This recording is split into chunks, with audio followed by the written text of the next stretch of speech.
మిర్చి బజ్జీలని ఇలా మధ్యకి కట్ చేసుకొని ఆనియన్స్ పెట్టుకొని లెమన్ని స్క్వీజ్ చేసి తీసుకోవడం ఎంతమందికి ఇష్టమో కమెంట్ చేయండి. నాకు కూడా చాలా ఇష్టం. ఫస్ట్ అయితే జల్లెడ పెట్టుకొని 1 కప్ శనగపిండికి 2 టేబుల్ స్పూన్స్ బియ్యం పిండి, పసుపు, కారము, సాల్ట్, బేకింగ్ సోడా, ధనియా జీరా పౌడర్ని యాడ్ చేసుకున్నాను.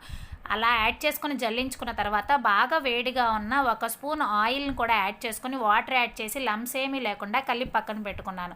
తర్వాత మిర్చీలను శుభ్రంగా వాష్ చేసుకొని తుడిచి పెట్టుకున్నాను.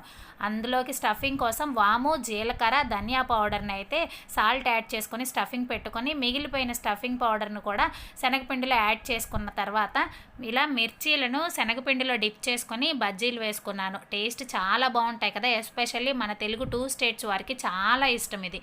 ఆ తర్వాత బాబు కొన్ని ఆలు బజ్జీలు కావాలన్నాడని అవి కూడా వేసుకున్నాను. ఫైనల్గా స్టఫింగ్ కోసం ఆనియన్స్ కట్ చేసుకొని సాల్ట్, కారము, లెమన్ని స్క్వీజ్ చేసుకొని ఇలా సర్వ్ చేసుకున్నాను. వీడియో నచ్చితే please like, share and subscribe.